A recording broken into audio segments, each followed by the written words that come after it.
Hi friends, கத்திரிக்காய், எண்ணெய் கத்திரிக்காய். இது வந்து பிரியாணிக்கு, அதாவது பாஸ்மதி அரிசி பிரியாணிக்கு சைடிஷ் கொடுப்பாங்க.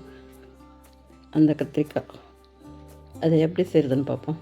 அதுக்கு முதல்ல வந்து இது 1/2 கிலோ கத்திரிக்காய். அதுக்கு வந்து ஒரு சின்ன கைப்பிடி அளவு நிலக்கடலை, அதிலிருந்து பாதி எள்ளு, கருப்பு எள்ளு, வெள்ளை எள்ளு ரெண்டும் போட்டுக்கலாம். ஒரு ஸ்பூன் அளவு ஜீரகம்.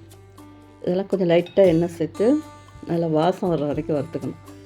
எள்ளு நல்லா பொரியும், அந்த எல்லாமே வறுப்பட்டோன்னு ஒரு வாசனை வரும் பாருங்க, அந்த அளவுக்கு வறுத்து எடுத்துக்கிட்டு அதே வானலில் மறுபடியும் எண்ணெய் சேர்த்து மிளகு, முழு மிளகு அதையும் சேர்த்து கருவேப்பிலை சேர்த்து நம்ம கத்திரிக்காய் வந்து இந்த வாட்டத்தில் கட் பண்ணி வச்சுக்கணும். ரொம்ப பொடிசாக இல்லாமல் அப்படியே ரெண்டாக வகுந்து அப்படி கீறி வச்சுக்கணும். சின்னதாகவும் போட்டால் அப்படியே கரைஞ்சிரும். இந்த மாதிரி போட்டால் தான் உங்களுக்கு வந்து நல்லாயிருக்கும். இதுக்கு வந்து தக்காளி 2, பெரிய வெங்காயம் 2, அது ரெண்டையும் நல்லா ஒரு மிக்சியில் ஒரு ஓட்டி அதை போட்டு நல்லா கிரேவியாக கிடைக்கும். அதுக்காக நம்ம இந்த பாஸ்மதி ரைஸுக்கு வந்து தால்ச்சாலாம் வைக்க மாட்டோம். அந்த மாதிரி கத்திரிக்காய் கிரேவி தான். உப்பு, தேவையான உப்பு சேர்த்து இது வந்து குழம்பு மிளகாய்த்தூள் இருக்குல்ல, அது ஒரு கைப்பிடி அளவு சேர்த்து, ஒரு ஸ்பூன் மிளகாய்த்தூள், நம்ம நார்மல் மிளகாய்த்தூளும் சேர்த்து எல்லாத்தையும் நல்லா அந்த எண்ணெயில் கொஞ்சம் சுருளை கிண்டிடணும்.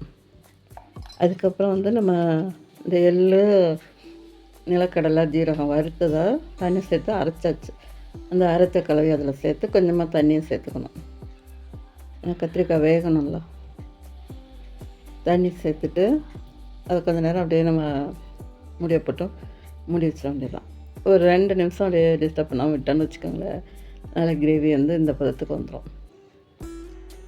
இதில் வந்து என்ன செய்யணும், நம்ம வந்து புளிக்கரைசல், புளி தானே மெயின். காரம் சேர்க்கும் போது புளியும் சேர்க்கணும். அப்போ தான் வந்து சூப்பராக இருக்கும்.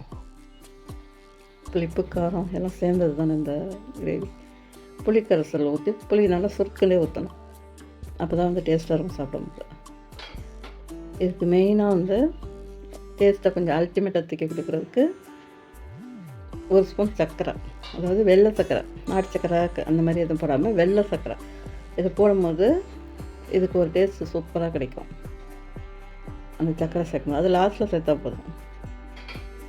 அதில் சர்க்கரையை சேர்த்து நல்லா கிரேவி, காய் வெந்துருச்சுன்னா ஒன்றும் பிரச்சனை இல்லை. அப்புறம் நம்ம எல்லாமே வறுத்து போட்டதுனால வாசமாக தான் இருக்கும், அது பச்சை வாசனைலாம் அடிக்காது.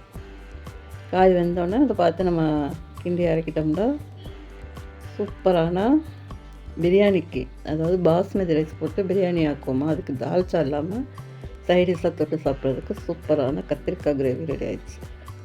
சூப்பராக இருக்கும். பிடிச்சிருந்தால் லைக் பண்ணுங்கள், ஷேர் பண்ணுங்கள், கமெண்ட் பண்ணுங்கள். என்னுடைய சேனலுக்கு ஆதரவு கொடுங்க.